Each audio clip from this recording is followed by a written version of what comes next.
আজকে আমরা দ্বাদশ শ্রেণীর জীববৈচিত্র্যের যে শেষ অংশটা অর্থাৎ জীববৈচিত্র্য সংরক্ষণ ওই জায়গাটা পড়ব। তো সেখানে আমরা জানি ছোট থেকেই পড়ে এসেছি যেটা দুরকম ভাগে ভাগ হয়, একটা হচ্ছে ইনসিটু সংরক্ষণ আর একটা হচ্ছে এক্সিটু সংরক্ষণ।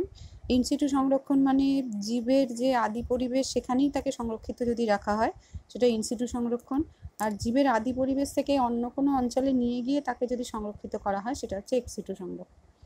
প্রথম হচ্ছে ইনসিটু সংরক্ষণের মধ্যে কয়েকটা ভাগ আছে: জাতীয় উদ্যান, অভয়ারণ্য, সংরক্ষিত বনাঞ্চল, নিরাপদ অঞ্চল, এটা একটু রেয়ার, আর বায়োস্ফিয়ার রিজার্ভ। আর এক্সিটু সংরক্ষণের মধ্যে চিড়িয়াখানা, বটানিক্যাল গার্ডেনের আন্ডারে আবার কতগুলো ভাগ থাকে, আর জিন ও বীজ ব্যাংক, অনুশীলন উদ্যান মানে কালচার এই গার্ডেন, আর হচ্ছে জীব সংরক্ষণ বিভিন্নভাবে, এগুলো হচ্ছে এক্সিটু সংরক্ষণ। ইনসিটু সংরক্ষণের মধ্যে প্রথম হচ্ছে যেটা নিজস্ব পরিবেশে জীবকে সংরক্ষিত করা হয় তাকে বলে ইনসিটু সংরক্ষণ। যেমন রয়্যাল বেঙ্গল টাইগারকে যদি সুন্দরবন অভয়ারণ্যেই সংরক্ষিত রাখা হয় সেটা হচ্ছে ইনসিটু সংরক্ষণ। প্রথম হচ্ছে জাতীয় উদ্যান। জাতীয় উদ্যান কেন্দ্রীয় সরকারের নিজস্ব তত্ত্বাবধানে তৈরি হয়, ভারত সরকারের আইন দ্বারা নিয়ন্ত্রিত, আর প্রাকৃতিক ঐতিহাসিক প্রচুর গুরুত্বপূর্ণ যা বনজ সেই ভৌগোলিক বস্তু, বনজ সম্পদ, বন্য প্রাণী, উদ্ভিদ তো থাকছেই, সেগুলোকে স্থায়ীভাবে আইন মারফত সংরক্ষিত রাখা হয়। সমগ্র বাস্তুতন্ত্রটি সংরক্ষিত থাকে, এখানে শিকার সম্পূর্ণ নিষিদ্ধ, আর একদম শিকারী প্রবেশ নিষেধ, পর্যটক তবে ভিতরে যেতে পারে। হ্যাঁ, এরকম। এবার একটা কথা বলার আছে, জাতীয় উদ্যান কিন্তু অভয়ারণ্য থেকে জাতীয় উদ্যান, সংরক্ষিত বনাঞ্চল থেকে অভয়ারণ্য এরকম কনভার্টেড হতে পারে। ঠিক আছে, এর মধ্যে পশ্চিমবঙ্গের সুন্দরবন আছে, উত্তরপ্রদেশের করবেট, কানহা মধ্যপ্রদেশের, এগুলো সমস্ত জাতীয় উদ্যানের অন্তর্ভুক্ত। এবার হচ্ছে অভয়ারণ্য, একটু জাতীয় উদ্যানের থেকে ছোট। এই সংরক্ষিত অঞ্চলে উদ্ভিদের সঙ্গে কোনো বন্য প্রজাতি রক্ষণাবেক্ষণের ব্যবস্থা আছে, নির্দিষ্ট বন্য প্রজাতি, এটা একটা স্পেসিফিক ব্যাপার আছে, ওটার থেকে এটা আলাদা, যেখানে কোনো একটা নির্দিষ্ট বা একাধিক কোনো নির্দিষ্ট প্রজাতির নামে এটার একটা নাম হয় আর কি। হ্যাঁ, এখানে যারা অবলুপ্তির পথে যে সমস্ত বন্যপ্রাণী তারা এখানে নির্ভয়ে চলাচল করতে পারবে। এটা কিন্তু রাজ্য সরকারের নির্দেশে রাজ্য সরকারের আওতাভুক্ত। আর এখানে তোমার প্রচুর পরিমাণে অভয়ারণ্য তৈরি হতে পারে এবং অভয়ারণ্য কিন্তু কনভার্টেডও হতে পারে জাতীয় উদ্যানে। পশ্চিমবঙ্গের জলদাপাড়া, কর্ণাটকের বন্দিপুর ইত্যাদি হচ্ছে অভয়ারণ্য, হ্যাঁ। এবারে জাতীয় উদ্যান এবং অভয়ারণ্যের মধ্যে হচ্ছে জাতীয় উদ্যানের সমগ্র বাস্তুতন্ত্রটাকে সংরক্ষিত রাখার চেষ্টা করা হয়, আর এখানে অভয়ারণ্যে হচ্ছে বাস্তুতন্ত্রের মধ্যে গাছপালার সাথে সাথে বিশেষ বিশেষ কোনো একটি বা কোনো একাধিক বন্য প্রজাতির সংরক্ষণের ব্যবস্থা আছে। জাতীয় উদ্যান হচ্ছে তোমার কেন্দ্রীয় সরকারের আওতাভুক্ত, আর অভয়ারণ্য রাজ্য সরকারের আওতাভুক্ত। জাতীয় উদ্যানে ফ্লোরা এবং ফনা মানে উদ্ভিদ গোষ্ঠী এবং প্রাণী গোষ্ঠী উভয়কেই সংরক্ষিত রাখা হয়, অভয়ারণ্যে কিন্তু কেবলমাত্র ফনাকেই বিশেষভাবে সুরক্ষিত রাখা হয়। আর জাতীয় উদ্যান থেকে কোনো প্রকার বনজ সম্পদ আহরণ করা যায় না, অভয়ারণ্য থেকে কিন্তু বনজ সম্পদ আহরণ করা যায়, এখানে ট্যুরিস্ট ঢুকতে পারে। আচ্ছা, সংরক্ষিত বনাঞ্চল, এটাও রাজ্য সরকারের নিয়ন্ত্রণাধীন, এটা আরেকটু ছোট। এটাতে সংরক্ষণে মানে প্রবেশের অধিকার সম্পূর্ণ নিষেধ, কিন্তু যদি গবেষণার জন্য কোনো কাজ হয় তাহলে কিন্তু অনুমতি নিয়ে এখানে প্রবেশ করা যেতে পারে। এটা কেন্দ্রীয় সরকারের বন দপ্তরের আইন দ্বারা নিয়ন্ত্রিত, কিন্তু রাজ্য সরকারের নিয়ন্ত্রণাধীন। ইন্ডিয়ান ফরেস্ট অ্যাক্ট অনুযায়ী এখানেও কিন্তু প্রাণী শিকার, গাছ কাটা নিষিদ্ধ, সবসময় এখানে বনরক্ষী থাকবে। আর পশ্চিমবঙ্গের গরুমারা, চাপড়ামারি, আসামের কাজিরাঙা, গুজরাটের গির, এইগুলো হচ্ছে সংরক্ষিত বনাঞ্চল। গুজরাটের কিছু অংশ কিন্তু এখন জাতীয় উদ্যানের মধ্যেও হয়ে গিয়েছে, অভয়ারণ্য হয়ে আস্তে আস্তে ওটা উন্নীত হয়। প্রোটেক্টেড অঞ্চল মানে নিরাপদ অঞ্চল, এটা হচ্ছে বন বা বনাঞ্চল হতেও পারে, নাও হতে পারে। এই স্থানে প্রায় সমস্ত বিপদগ্রস্ত প্রাণীরাই রাজ্য সরকারের বন্যপ্রাণী আইন দ্বারা সংরক্ষিত থাকবে, বনরক্ষী সবসময় থাকার কথা। ঠিক আছে। আচ্ছা, গেম রিজার্ভ একটা আছে, গেম রিজার্ভ হচ্ছে প্রোটেক্টেড রিজার্ভেরই মতো, এটা রাজ্য সরকার কোনো একটা অরণ্যকে গেম রিজার্ভ ঘোষণা করতে পারেন এবং শিকারকে সম্পূর্ণ নিষিদ্ধ করে দিতে পারেন, এটার ক্যাটাগরিটা খুব সুনির্দিষ্ট নয়। নেক্সট আসছে বায়োস্ফিয়ার রিজার্ভ, এটা তোমরা জানো। বায়োস্ফিয়ার রিজার্ভ হচ্ছে অনেকটা বড় অঞ্চল নিয়ে তৈরি হবে, আর ইউনেস্কোর ম্যাপ অর্থাৎ ম্যান অ্যান্ড বায়োস্ফিয়ার রিজার্ভের যে কর্মসূচি তার অন্তর্গত। এখানে জলজ এবং স্থলজ সমস্ত বাস্তুতন্ত্রটাই এর মধ্যে অন্তর্ভুক্ত থাকবে এবং সম্পূর্ণ জীববৈচিত্র্যকে সংরক্ষিত রাখা হবে। ঠিক আছে, এদের উদ্দেশ্য হচ্ছে, এই প্রোগ্রামটার উদ্দেশ্য হচ্ছে উদ্ভিদ, প্রাণী, আণুবীক্ষণিক জীব পর্যন্ত তাদের যে বৈচিত্র্য তাকে রক্ষা করা এবং তাদের যে অস্তিত্বের অখণ্ডতা তাকে রক্ষা করা, আর বিভিন্ন পরিবেশীয় তথ্য সম্বন্ধে গবেষণা করা, শিক্ষা, জ্ঞানার্জন, ট্রেনিং ইত্যাদি সবই এর অঞ্চলে হয়। এবার এর মধ্যে কিন্তু অংশ আছে, এটা ছোটোবেলায় পড়েছো, 3টে ক্যাটাগরি। যদি সমকেন্দ্রীয় 3টে বৃত্ত আঁকা যায় তাহলে একদম প্রথমে হচ্ছে পৌরাঞ্চল, যেখানে একেবারে প্রবেশ নিষেধ কারোরই, একমাত্র বন দপ্তরের ডাক্তার ছাড়া এখানে কেউ ঢুকতে পারবে না। বনজ অঞ্চল হচ্ছে তার বনজ অঞ্চল তার পরেরটা, এর মধ্যেই পর্যটক অঞ্চল থাকে, ট্রানজিশন অঞ্চল আর কি যেটাকে বলা হয়, কোর অঞ্চলের পর বাফার অঞ্চল। তারপর হচ্ছে পুনরুদ্ধার অঞ্চল, যেটা কিন্তু একদমই বাইরে, এখানে কিন্তু স্থানীয় অধিবাসীরা থাকতে পারে এরকম। আচ্ছা, বিভিন্ন জাতীয় উদ্যান এবং অভয়ারণ্যের মধ্যে কতগুলো অঞ্চলকে বায়োস্ফিয়ার তৈরির প্রস্তাব দেওয়া হয়েছে, এগুলো অনেকই আছে। এবং আমাদের কিন্তু খানিকটা সুন্দরবনের বায়োস্ফিয়ার রিজার্ভকে মানে তোমার ডিক্লেয়ার করে দেওয়া হয়েছে। আচ্ছা, এবারে আসছে এক্সিটু সংরক্ষণ। এটা হচ্ছে উদ্ভিদ ও প্রাণীর নিজস্ব যে প্রাকৃতিক আবাসস্থল, তাদের বাইরে নিয়ে গিয়ে তাদের সংরক্ষণ করার পদ্ধতিকে এক্সিটু সংরক্ষণ বলা হয়। এটা তো জানো, এখানে অনেক রকমই হতে পারে। এক্সিটু সংরক্ষণের সাহায্যে আমরা নানা রকমই হতে পারে। একটা হচ্ছে চিড়িয়াখানায় হতে পারে, চিড়িয়াখানায় তার মধ্যে তোমার কুমিরের জন্য আলাদা, মাছের জন্য আলাদা, এরকম হতে পারে। মাছের জন্য অ্যাকোয়ারিয়াম বলা হয়, জানো। এছাড়াও তোমার এক্সিটু সংরক্ষণে কিছু ক্রায়ো প্রিজার্ভেশন, এটা জানো যে ভেতরে ল্যাবরেটরিতে টেম্পারেচার -190°C তাপমাত্রায় তরল নাইট্রোজেন দ্বারা সংরক্ষিত করা হয়। আর টোটাল যে ল্যাবরেটরিটা পুরোটা বাইরেটা, সেটা -136 প্রায় এরকম তাপমাত্রায় ওটাকে রাখা হয়।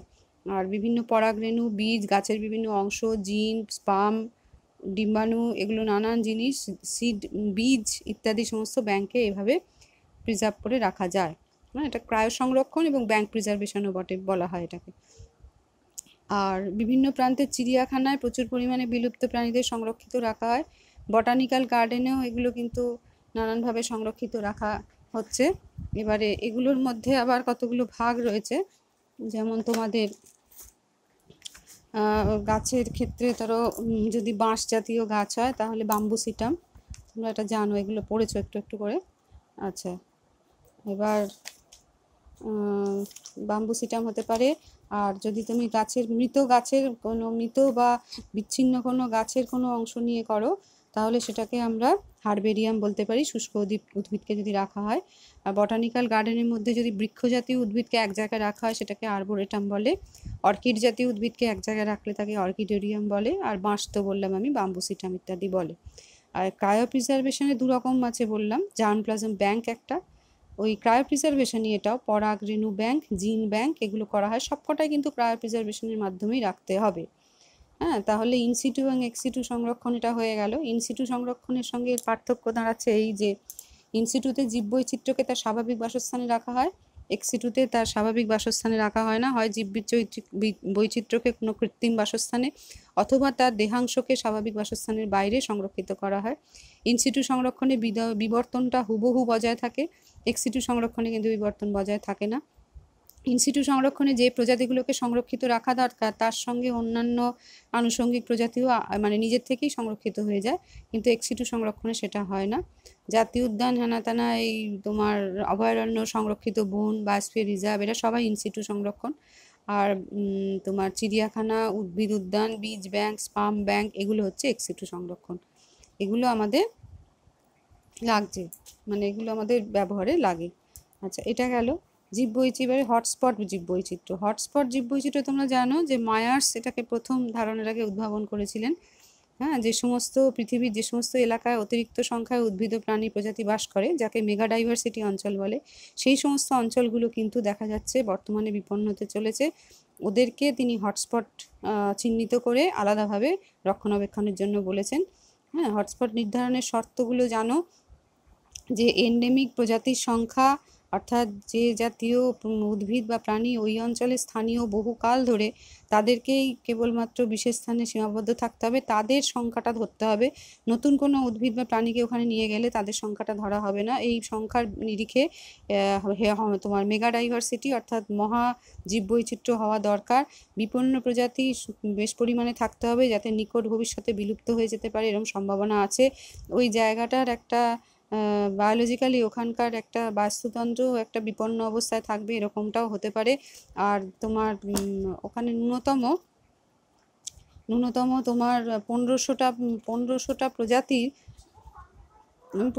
প্রজাতির তোমার সংবহন কলাযুক্ত উদ্ভিদ কিন্তু ওখানে থাকতে হবে। হ্যাঁ, এবারে এইগুলো তোমার কিছু কিছু ন্যূনতম শর্ত এটা মেনটেন করতে হবে, তবে আমরা সেই অঞ্চলটাকে হটস্পট বলতে পারি। বর্তমানে পৃথিবীতে এরকম 34টা হটস্পট রয়েছে, ভারতে 4টে, এগুলো ছোটোবেলায় পড়েছো। ইন্দো বার্মা প্রথম, এটা হচ্ছে প্রায় 20 লক্ষ বর্গ কিলোমিটার স্থান জুড়ে থাকে। বাংলাদেশের পূর্ব অঞ্চল, উত্তর পূর্ব ভারত, নেপাল, ভুটান, দক্ষিণ ব্রহ্মপুত্র, সমগ্র মায়ানমার, দক্ষিণ পশ্চিম চীন, কাম্বোডিয়া, ভিয়েতনাম, থাইল্যান্ড, মালয়েশিয়া, এদের কিছু অংশ নিয়ে এটা তৈরি। উল্লেখযোগ্য জীববৈচিত্র্যের মধ্যে অ্যান্টেলার, মুডস্ট্যাক, এগুলো যা পারবে পড়বে, যতটা সম্ভব পড়বে।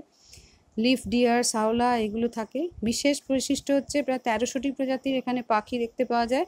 আঞ্চলিক সীমাবদ্ধ কয়েকটি প্রজাতির কচ্ছপ দেখতে পাওয়া যায়। এই অঞ্চল কিন্তু এখন যথেষ্ট পরিমাণে ভালনারেবল, মানে প্রায় ধ্বংসের মুখে, ওই জন্য হটস্পট হিসেবে একে চিহ্নিত করা হয়েছে। পশ্চিমঘাট পর্বতমালা, শ্রীলঙ্কা, এটা হচ্ছে 17,000 বর্গ কিলোমিটার স্থানযুক্ত। তার অন্তর্গত কেরল, মহারাষ্ট্র, তামিলনাড়ু, কর্ণাটক। এবার অগস্ত্যমালাই পর্বত, সাইলেন্ট ভ্যালি, কেরলের জানো, এইগুলো এর অন্তর্ভুক্ত। এর উল্লেখযোগ্য জীববৈচিত্র্যের মধ্যে এন্ডেমিক যে উদ্ভিদ, তার প্রজাতির সংখ্যা টোটাল উদ্ভিদের প্রায় 40%। প্রাণী বৈচিত্র্যের মধ্যে 50%, সরীসৃপ 62% হচ্ছে উভচর, এগুলো দেখতে পাওয়া যায়। ভারতে মোট 15,000 সপুষ্পক উদ্ভিদ প্রজাতির মধ্যে এখানে প্রায় 5,000টা প্রজাতি, এখানে প্রায় 5,000-এর কাছাকাছি আর কি, 4,780টা প্রজাতি দেখতে পাওয়া যায়। বিশেষ বৈশিষ্ট্য হচ্ছে 2012 সালে একে ওয়ার্ল্ড হেরিটেজ এটা আখ্যা পেয়েছে। বর্তমানে এই অঞ্চলটিতে বনভূমির পরিমাণ 6.8%। বেশিরভাগই মানুষের ক্রিয়ায় নষ্ট হয়ে গিয়েছে, কোনো কোনো প্রজাতি একেবারে পুরোই নষ্ট হয়ে গিয়েছে, আবার কিছু কিছু নতুন নতুন প্রজাতি এখানে উদ্ভাবনও হয়েছে। পূর্ব হিমালয়, এটা 7,258 বর্গ কিলোমিটার স্থান জুড়ে ব্যাপৃত। আসাম, অরুণাচল প্রদেশ, সিকিম ও পূর্ব হিমালয়ের কিছু অঞ্চলের অন্তর্ভুক্ত। নেওরা ভ্যালি এটার মধ্যে পড়ে। 45টা প্রজাতির স্তন্যপায়ী, 50টা প্রজাতির পাখি, 17টা প্রজাতির সরীসৃপ, 12 ধরনের উভচর অমেরুদণ্ডী প্রাণী দেখতে পাওয়া যায়। উল্লেখযোগ্য প্রাণীর মধ্যে বুঝতেই পারছো, একশৃঙ্গ গন্ডার পড়বেই, এছাড়া এশিয়ার বন্য জলজ মহিষ, স্যালামেন্ডার, এগুলো সমস্ত পড়বে। অঞ্চলটির ভূমিরূপটা স্বতন্ত্র, পাহাড়, তরাই অঞ্চল সবই অনেকটাই এর মধ্যে পড়ছে, এবং এর আঞ্চলিক সীমাবদ্ধতা খুবই বেশি, অর্থাৎ এন্ডেমিক প্রজাতির জীব প্রচুর দেখতে পাওয়া যায়। সমগ্র পৃথিবীর প্রায় 30% এন্ডেমিক প্রজাতি এই অঞ্চলে থাকে। এইটাকেই মনে করা হয়, প্রাচীন গুপ্তবীজী উদ্ভিদ এত বেশি পাওয়া যায় যে মনে করা হয় যে প্রাচীন গুপ্তবীজী উদ্ভিদ আদিকালে এই জায়গাটার থেকেই বিবর্তিত হয়েছিল। এটাকে বিবর্তনের সেন্টার হিসেবে গণ্য করা হয়।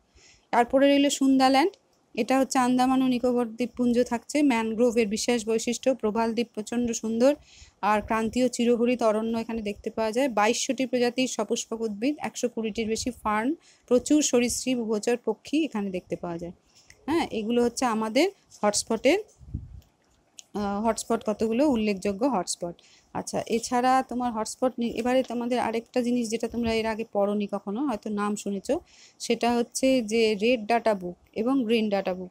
রেড ডাটা বুক হচ্ছে IUCN, মানে international union for the conservation of nature and natural resources, এই সংস্থাটা প্রতিষ্ঠিত একটা পুস্তক, তথ্য সম্বলিত একটা পুস্তক, যেখানে বর্তমানকার বিভিন্ন উদ্ভিদ প্রজাতির অবস্থান, মানে বিপন্নতার দিক থেকে তাদের কি অবস্থান, হ্যাঁ, এগুলো সম্বন্ধে তালিকা আছে, এবং তার সম্বন্ধে ডিটেলড সমস্ত আলোচনা করা আছে। প্রথম ক্যাটাগরি হচ্ছে 8খানা টোটাল ক্যাটাগরি। প্রথম ক্যাটাগরি হচ্ছে অবলুপ্ত, মানে যে সমস্ত জীবকে আর বর্তমানে খুঁজে পাওয়া যায় না, যেমন ডোডো পাখি।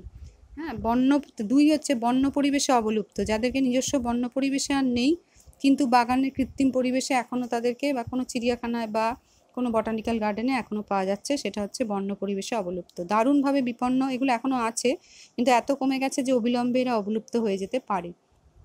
ঠিক আছে, এগুলো। আর 4 নম্বর হচ্ছে বিপন্ন, এটা সম্বন্ধে জানো যে অদূর ভবিষ্যতে এরা প্রাকৃতিক পরিবেশে অবলুপ্ত হয়ে যেতে পারে, এদের বেঁচে থাকার পরিবেশটাই বর্তমানে বিঘ্নিত, যেমন আমাদের রেড পান্ডা আমরা জানি। হ্যাঁ, ক্ষয়প্রাপ্ত হচ্ছে, এরা এখনও যথেষ্ট সংখ্যায় জীবিত থাকলেও এরাও কোনোভাবে পরিবেশ প্রতিকূল হয়ে গেলে ভবিষ্যতে অবলুপ্তির সম্মুখীন হতে পারে। এটা হচ্ছে ক্ষয়প্রাপ্ত, ভালনারেবল। কম বিপদগ্রস্ত, এবার কমে আসছে। এইসব প্রজাতির জীবেদের সংখ্যা যথেষ্ট থাকলেও ধীরে ধীরে এদের সংখ্যা কমে যাচ্ছে, যদিও বিরাট পরিমাণে আশঙ্কা এদের নেই, তবে ভবিষ্যতে এদেরকে যত্ন নেওয়ার দরকার আছে। এবার হচ্ছে অসম্পূর্ণ তথ্য সম্বলিত, টাটা ডেফিসিয়েন্ট। এদের বিশদ বর্ণনা কিন্তু এখনো পাওয়া যায়নি, ফলে এদের ঝুঁকির মাত্রাটাও বোঝা যায়নি। মূল্যায়নবিহীন, এটাও তাই, কোনোরূপ তথ্য সংগৃহীত হয়নি। এই 8টা যে শ্রেণী বলা হলো, এদের মধ্যে আমরা যেগুলোকে নিয়ে ভাববো তাদের একসঙ্গে বিপদগ্রস্ত প্রজাতি বলে, যেমন দারুণভাবে বিপন্ন, বিলুপ্তকে ধরা হচ্ছে না, দারুণভাবে বিপন্ন, হ্যাঁ, ক্রিটিক্যালি এন্ডেঞ্জার্ড, বিপন্ন এন্ডেঞ্জার্ড, ক্ষয়প্রাপ্ত ভালনারেবল, কম বিপদগ্রস্ত লোয়ার রিস্ক, এবং বিরল প্রজাতি রেয়ার স্পিসিস। এইগুলোকে কিন্তু আমাদের যত্ন নেওয়া প্রয়োজন। আর রেড ডাটা বুকের উদ্দেশ্যই এটা, যে যাতে করে জনসাধারণকে সচেতন করা যায়, কোনটা কি অবস্থায় আছে সেই বুঝে তাদেরকে সেই পরিমাণে সংরক্ষিত রাখার চেষ্টা করা যায়। ঠিক আছে, এবারে কয়েকটা এরকম লিস্ট দেওয়া আছে, কয়েকটা ক্ষয়প্রাপ্ত প্রজাতির নাম, যেমন বিপন্ন প্রজাতির মধ্যে নীলগিরি হনুমান, তুষার চিতা, লাল পান্ডা, এশিয়ার সিংহ, ভারতীয় একশৃঙ্গ গন্ডার, ভারতীয় বাঘ, নেকড়ে বাঘ এরা। ঠিক আছে, ক্ষয়প্রাপ্ত প্রজাতি ভালনারেবল লেপার্ড ক্যাট, সোনালী হনুমান এগুলো। আর বিরল প্রজাতি হচ্ছে ঘড়িয়াল, ভারতীয় মরু বিড়াল, হিমালয়ান স্যালামেন্ডার এইগুলো।